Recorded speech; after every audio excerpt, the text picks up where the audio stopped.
പാലക്കാട് നെന്മാറയിൽ അമ്മയെയും മകനെയും വെട്ടിക്കൊലപ്പെടുത്തിയ ചെന്താമരാക്ഷന് വേണ്ടി പോലീസ് തെരച്ചിൽ ഊർജിതമാക്കി. ഡ്രോൺ ഉപയോഗിച്ചാണ് തെരച്ചിൽ. വിശദാംശങ്ങളുമായി സച്ചിൻ വള്ളിക്കാട് നമ്മളോടൊപ്പം ചേരുകയാണ്. സച്ചിൻ, ചെന്താമരാക്ഷന് വേണ്ടിയിട്ടുള്ള തെരച്ചിൽ ഊർജിതമാക്കിയെന്നാണ് നമുക്ക് അറിയുവാൻ സാധിക്കുന്നത്. ആളെവിടെയുണ്ടെന്ന് അത്തരത്തിലുള്ള ലൊക്കേറ്റ് ചെയ്യുകയോ അത്തരത്തിലുള്ള കാര്യങ്ങൾ എന്തെങ്കിലും നമുക്ക് ലഭ്യമായിട്ടുണ്ടോ? സിന്ദൂരി, നിലവിൽ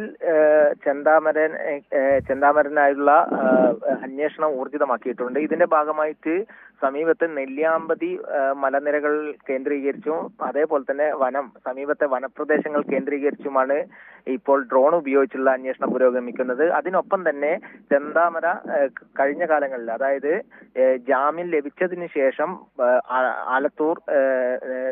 നെന്മാറ പഞ്ചായത്ത് പരിധിയിൽ പ്രവേശിക്കാൻ പാടില്ല എന്ന കോടതി വ്യവസ്ഥയുണ്ട്. അതിനാൽ തന്നെ തമിഴ്നാട്ടിലായിരുന്നു കുറച്ചു കാലം എന്ന് പോലീസിന് വിവരം ലഭിച്ചിട്ടുണ്ട്. അതിനാൽ തമിഴ്നാട് തിരുപ്പൂർ കേന്ദ്രീകരിച്ചിട്ടുള്ള അന്വേഷണവും പോലീസിന്റെ നേതൃത്വത്തിൽ ഇപ്പോൾ പുരോഗമിച്ചുകൊണ്ടിരിക്കുകയാണ്.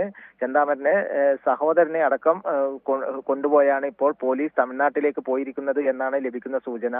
നിലവിൽ ഈ കൊലപാതകം നടന്ന ഇന്ന് രാവിലെ 9:30 കൂടിയാണ് നാടിനെ നടുക്കിയ കൊലപാതകം നടന്നത്.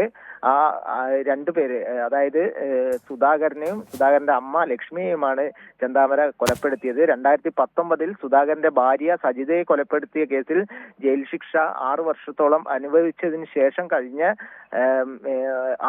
4 മാസം മുൻപാണ് ജാമ്യത്തിലിറങ്ങിയത്.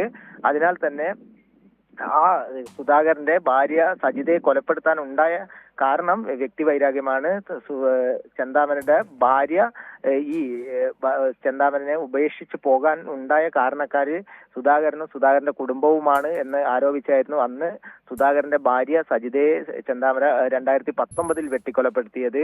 അതിന് സമാനമായ രീതിയിൽ തന്നെയാണ് ഇന്ന് രാവിലെ 9:30 സുധാകരനെയും സുധാകരന്റെ അമ്മ ലക്ഷ്മിയെയും ചെന്താമര വെട്ടിക്കൊന്നത്. തുടർന്ന് ഈ സമീപത്തെ പാടത്തിലൂടെ ഓടി രക്ഷപ്പെട്ടു എന്നാണ് നാട്ടുകാർ നൽകിയ മൊഴി.